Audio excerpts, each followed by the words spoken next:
Merci beaucoup. Merci pour l'invitation.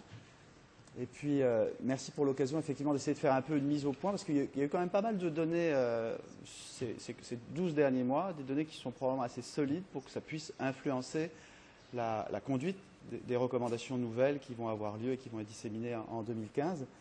Et donc, mon propos aujourd'hui est d'en discuter avec vous, de vous montrer comment les choses ont probablement un petit peu évolué, pour essayer d'anticiper sur ce que seront ces recommandations. J'ai quelques conflits d'intérêts qui sont importants, probablement à prendre en considération, notamment le fait qu'il m'est arrivé de travailler avec une firme qui fait du froid, entre guillemets, pour les malades qui sont dans cette situation. Alors, je voudrais juste commencer par vous montrer, pour placer un peu le débat sur l'évolution du pronostic de ces patients qui ont été ressuscités, réanimés d'un arrêt cardiaque et admis en réanimation. On n'est pas dans la problématique qui a été abordée préalablement, on n'est pas dans la problématique de l'arrêt cardiaque réfractaire, on est dans la problématique de la survie de ces malades chez lesquels il y a eu une reprise d'activité circulatoire obtenue par l'équipe sur le terrain, un transport à l'hôpital et une admission en réanimation ou à l'hôpital. Et vous voyez que quand on observe ce que deviennent ces patients et qu'on compare année après année sur un gros collectif de patients, incontestablement, il y a eu une amélioration au cours du temps. L'évolution récente a été marquée par une amélioration du pronostic de ces patients. Cette amélioration du pronostic sur la partie droite de la diapositive, elle est hétérogène en fonction de l'âge et fort heureusement, probablement, elle est plus marquée chez les patients les plus jeunes et un peu moins marquée chez les patients les plus âgés. Mais incontestablement, il s'est passé quelque chose au cours des 10 dernières années, et j'aime bien utiliser cette diapositive qui montre un peu comment évolue sur un collectif de patients pris en charge pour un arrêt cardiaque la mortalité et la survie, et qui symbolise bien, qui représente bien le fait que très peu de ces patients vont survivre avec peu ou pas de séquelles in fine. Eh bien, incontestablement, il y a eu une évolution. Ce schéma mérite d'être revu un peu à la hausse parce que ce pronostic s'améliore petit à petit. On prend mieux en charge la maladie post-arrêt cardiaque, la post-resuscitation disease, comme disent les anglo-saxons. Et l'une des interventions probablement les plus importantes, probablement pas la seule non plus, mais l'une des interventions qui est probablement à l'origine de l'amélioration du pronostic de ces patients, c'est le contrôle thermique, l'hypothermie thérapeutique, selon qu'on a envie d'utiliser un terme ou un autre, qui n'est pas seulement associée à une amélioration du pronostic précoce, pas seulement la survie à la sortie de l'hôpital ou au bout de quelques semaines, mais également associée à une amélioration du pronostic à long terme. Ici, vous voyez que quand on prend 1000 survivants d'arrêt cardiaque qui quittent l'hôpital, ce ne sont pas des patients français, mais des patients américains de la région de Seattle, eh bien, quand on compare le devenir de ces patients en fonction du fait qu'ils ont eu ou pas de l'hypothermie thérapeutique au cours de leur séjour, alors on voit bien que le bénéfice ne se résume pas à cette survie initiale, mais que s'y associe une amélioration de la survie à long terme, puisqu'ici il s'agit d'années qui défilent, et on voit bien qu'au bout de 5 ans, la différence de survie observée, même après ajustement sur les autres variables qui affectent la sévérité, est quelque chose de très important. Alors, incontestablement, cette prise en charge du contrôle de la température chez ces patients est probablement quelque chose d'assez déterminant dans le devenir de ces patients. Ça a été probablement extrêmement bien intégré par les réanimateurs, vous, moi, ici les réanimateurs britanniques, et vous voyez sur ce graphique l'évolution de la proportion de réanimateurs qui se sont mis à utiliser cette modalité thérapeutique au cours du temps dans ces services de réanimation, à partir de la réalisation des grands essais multicentriques du début des années 2000 jusqu'à la diffusion des recommandations au milieu des années 2000 et leur prise en considération à l'époque actuelle. Et vous voyez qu'incontestablement, c'est devenu une pratique très usuelle. Et l'enquête française, dont les résultats ont été montrés en partie hier par Nicolas Day, confirme ça, bien sûr sur un mode déclaratif. L'immense majorité d'entre nous reconnaissons, déclarons utiliser cette modalité thérapeutique dans la prise en charge de ces patients victimes d'arrêt cardiaque. Mais il y a un certain nombre de questions qui se posent et qui ne sont pas complètement résolues. Par exemple, pendant très longtemps et jusqu'à encore très très récemment, on a vécu avec ce que j'appelle le dogme. Le dogme, c'est le dogme de la cible thermique qui était relativement simple, puisque les essais multicentriques réalisés au début des années 2000 avaient utilisé une cible thermique très homogène autour de 33 degrés. Et 33 degrés, est devenu effectivement quelque chose qui, ayant montré son efficacité dans les essais randomisés multicentriques, comme ici la grande randomisée multicentrique européenne, en tout cas c'est le nom qu'on lui donnait jusqu'à encore récemment, était une cible thermique qui a permis de construire le schéma qui nous est recommandé et qu'on utilise actuellement, en tout cas c'est ce qu'on déclare faire, et c'est ce qu'on observe aussi dans la pratique de tous les jours, un refroidissement rapide et précoce, le plus tôt possible, disait-on, avec un maintien d'une température autour de 32-33 degrés pendant 12 à 24 heures et un réchauffement progressif, l'ensemble de ces données étant susceptibles d'améliorer le devenir de ces patients. Alors actuellement, c'est vrai que ce dogme est remis en cause et que des questions se posent sur le fait qu'on puisse utiliser une autre cible de température, cette fois située un peu plus haut, et c'est ça qui est à l'origine du glissement sémantique nosologique de l'hypothermie thérapeutique vers le contrôle thermique ciblé, ciblant une température qui ne serait pas la normothermie, bien sûr, et encore moins, bien sûr, l'hyperthermie, mais quelque chose qui soit ciblé sur un niveau de température autour de 36 degrés. Et l'essai qui est à l'origine de cette modification de la pensée est, bien entendu, le grand essai multicentrique scandinave TTM. Et dans cet essai multicentrique, les auteurs ont randomisé les patients pour qu'ils soient contrôlés sur le plan thermique autour de la cible de 33 degrés ou au contraire pour viser une cible de 36 degrés. Voilà la température qui a été maintenue chez ces patients pendant les 72 premières heures et vous pouvez constater qu'effectivement, les patients ont été maintenus dans ces deux cibles thermiques. Et le résultat a été extrêmement intéressant puisque les auteurs ont montré que sur des critères qui sont des critères durs d'appréciation, la survie, l'état neurologique apprécié sur l'échelle CPC, CPC1, récupération quasi-intégrum ou intégrum, CPC5, décès ou mort encéphalique, eh bien vous pouvez voir que l'essai TTM, qui a randomisé 950 patients dans ces deux bras, a montré une stricte superposition, une équivalence complète de l'outcome, du devenir de ces patients, même si les deux cibles thermiques étaient très différentes et la randomisation a bien marché, les deux groupes étaient parfaitement comparables. Aucune différence, mais attention, c'est du contrôle thermique ciblé dans les deux cas, visant deux cibles différentes. Ça n'est pas de la normothermie ou moins encore de l'absence de contrôle de la température. On n'est pas revenu 15 ans en arrière où dans le bras contrôle, on ne fait rien et on observe simplement comment évolue la température. C'est probablement extrêmement important et on verra comment ce sera pris en compte dans les recommandations en 2015. Nul doute qu'il y aura bien entendu un maintien fort de la recommandation du contrôle ciblé de la température et on verra quelle est la place qu'occupera l'essai TTM, ce qu'il représente en termes de poids sur l'évolution de ces recommandations. Et il n'est pas impossible qu'évidemment les experts recommandent, conseillent, proposent d'utiliser une cible thermique qui soit comprise entre 33 et 36 degrés. On verra comment ils interprètent l'analyse en sous-groupes de l'essai TTM, qui ne montre aucune différence à l'intérieur de ces sous-groupes, quel que soit le rythme initial, le site pris en considération, le fait qu'il y ait un choc post-arrêt cardiaque, une insuffisance circulatoire aiguë, des délais de prise en charge qui soient différents, l'essai TTM n'a pas mis en évidence de différence. Alors est-ce qu'il faudra qu'on réfléchisse à bien cibler les patients pour proposer 33 à certains et 36 à d'autres? L'essai TTM ne le propose probablement pas parce qu'encore une fois, cette analyse en sous-groupe n'apporte pas d'argument pour aller vers une stratégie de ce type-là. Il est vraisemblable qu'il faudra effectivement avoir des informations supplémentaires pour mieux cibler et utiliser des stratégies qui soient parfaitement homogènes. L'ILCOR, qui réunit les sociétés savantes en termes d'élaboration des recommandations, eh bien, a déjà pris une position. En attendant la mise à jour des recommandations qui, elle, sera diffusée à la fin de l'année 2015, l'ILCOR a déjà proposé, dès la diffusion des résultats de l'étude TTM, que ceux qui font 33 et pour lesquels ça se passe bien, qui ont bien l'habitude, pour lesquels l'emploi de cette cible thermique ne pose pas de problème au sein de l'équipe, avec peu ou pas de complications, des procédures qui sont déjà bien utilisées en routine, que vraisemblablement, sur la foi d'un seul essai, et en attendant des confirmations, une analyse plus poussée des données de TTM ou des études supplémentaires, eh bien qu'on n'est pas obligé de modifier son attitude. On peut conserver. Il n'y a pas du tout de danger à continuer, bien entendu, d'utiliser cette cible de 33 degrés, car TTM a montré une stricte équivalence des résultats dans tous les domaines, que ce soit en termes de bénéfices, pas de différence, et que ce soit en termes d'effets secondaires, aucune différence entre les deux groupes. Quand on est à 33, qu'on le fait bien et qu'on a l'habitude, on peut rester à 33 en attendant l'évolution des recommandations.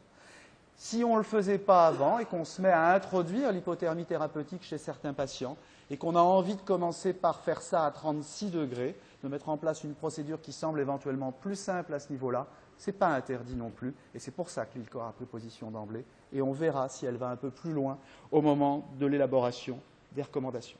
Est-ce qu'il faut le faire chez tout le monde? Ce n'est pas évident parce que les essais randomisés souffrent évidemment de biais de sélection qui sont très importants. Même l'étude TTM, probablement, même si ce n'est pas d'une grande évidence.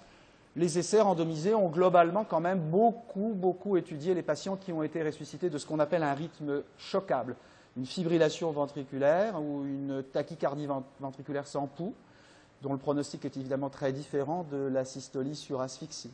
Et donc la démonstration de l'intérêt du contrôle thermique ou de l'hypothermie thérapeutique sur le devenir de ces patients, il a été essentiellement démontré chez ces patients et relativement peu abordé, en tout cas avec un niveau de preuve qui est probablement beaucoup plus faible chez les autres patients.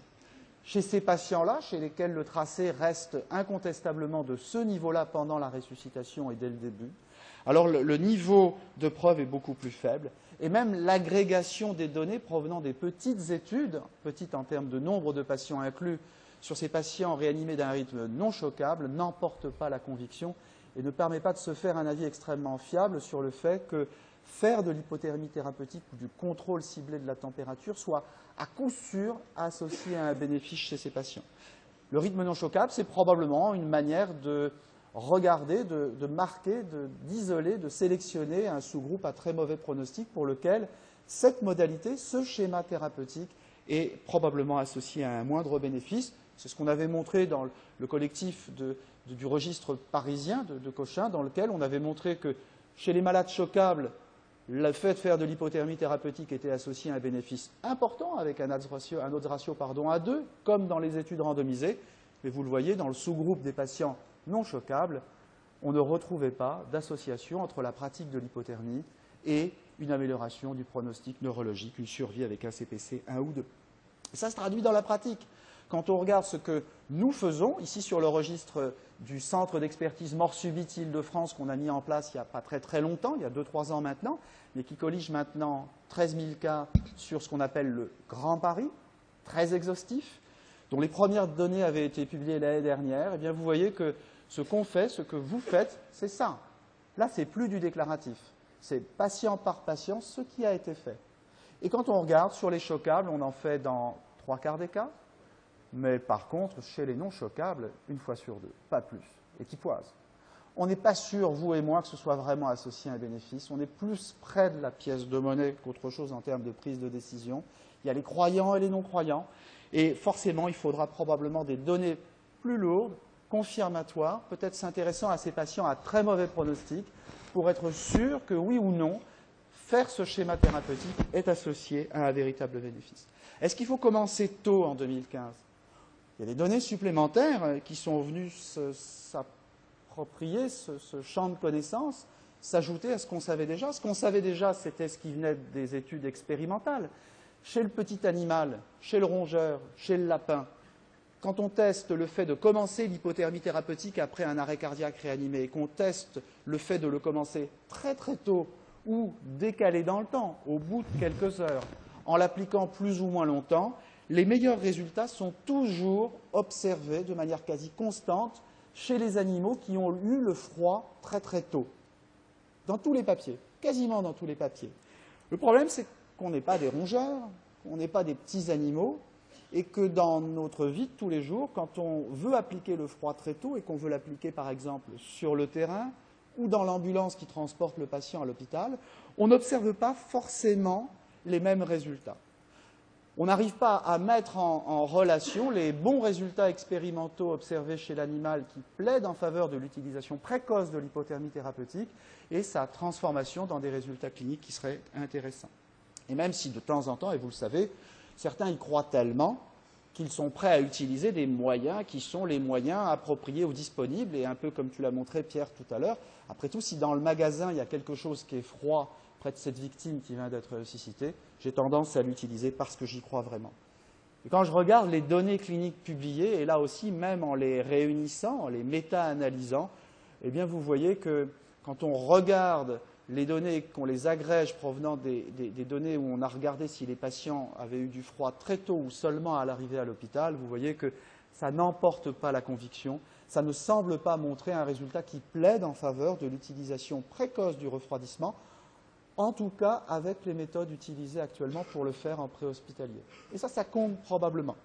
Il n'est pas invraisemblable d'imaginer que le rapport risque-bénéfice du refroidissement précoce pendant le transport soit aussi dépendant de la technique qu'on utilise.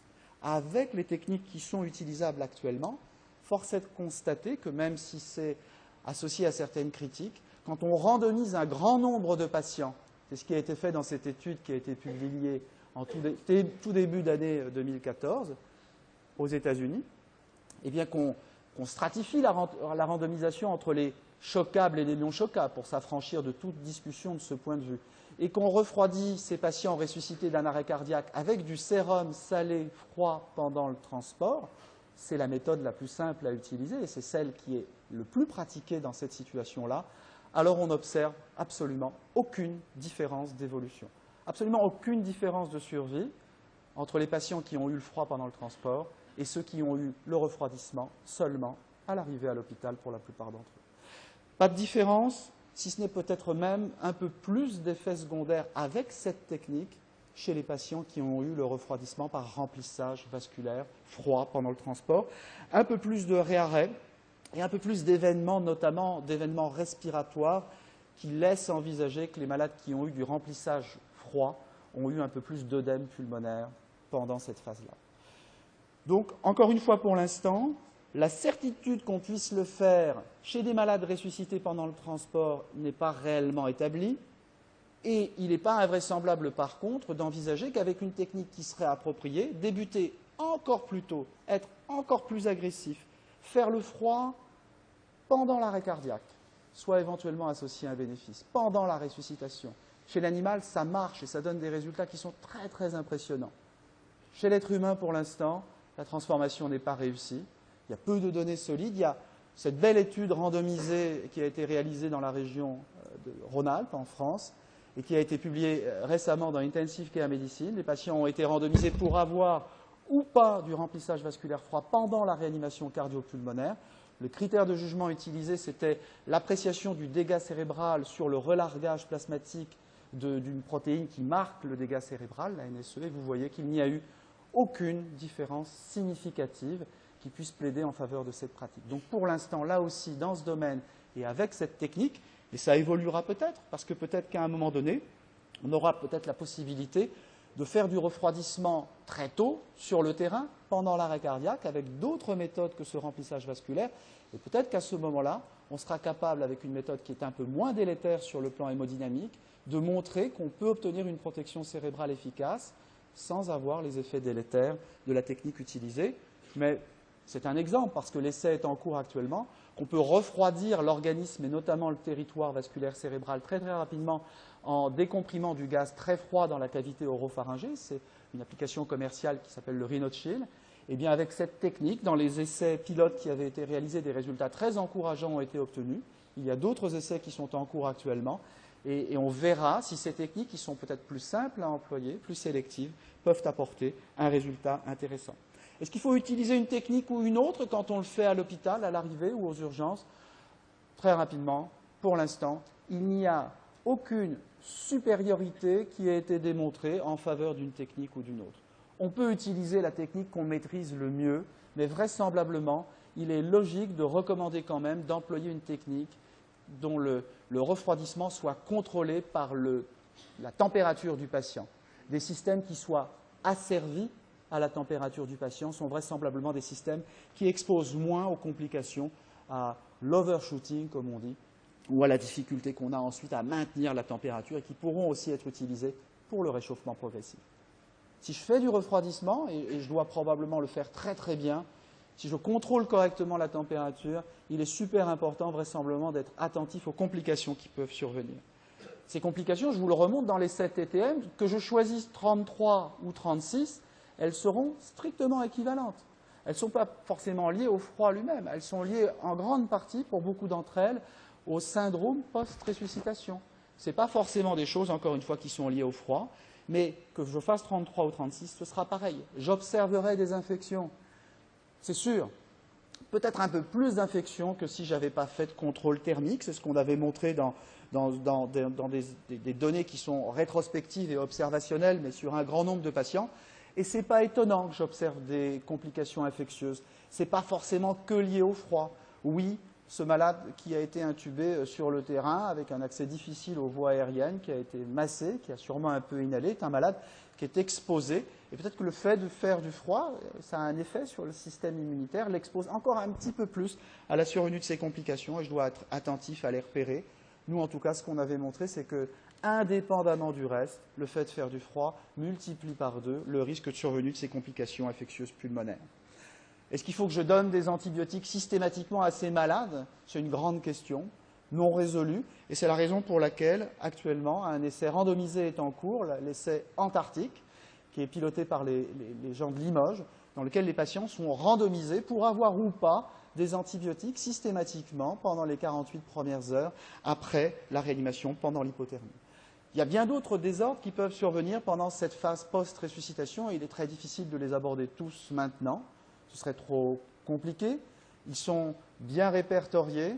Vous les retrouvez ici. Il est vraisemblable que probablement être attentif aux complications métaboliques et notamment à la dysrégulation glycémique qui peut être observée chez ces patients est quelque chose d'important. Pas seulement à la glycémie elle-même, mais à ses variations au cours du temps, dont il a été montré à plusieurs reprises. Ici, il s'agit d'un papier de l'équipe de Mauro Odo. Et vous voyez que c'est essentiellement la variabilité, la dysrégulation glycémique, ces changements importants pendant cette phase-là qui étaient associés à une augmentation du risque d'évolution défavorable chez ces patients. Et enfin, si je fais du contrôle ciblé de la température, je dois l'incorporer dans mon raisonnement en termes de neuropronostication. Si je fais du contrôle ciblé, je donne des sédatifs, peut-être un peu de curare encore à ces malades-là. C'est vraisemblablement quelque chose qui doit être incorporé dans le raisonnement. Je ne veux pas détailler ces choses-là, parce que je sais que Mauro ensuite va le faire beaucoup mieux que moi dans le troisième topo. Et aujourd'hui, je sais aussi qu'il y a encore beaucoup d'essais en cours sur la pratique de l'hypothermie dans cette situation-là. Donc je sais que les choses ne sont pas définitivement fixées et que vraisemblablement, dans les mois et les années à venir, on aura des données supplémentaires qui nous permettront d'affiner la stratégie de contrôle ciblé de la température chez ces patients. Je vous remercie et je suis disponible pour toutes vos questions.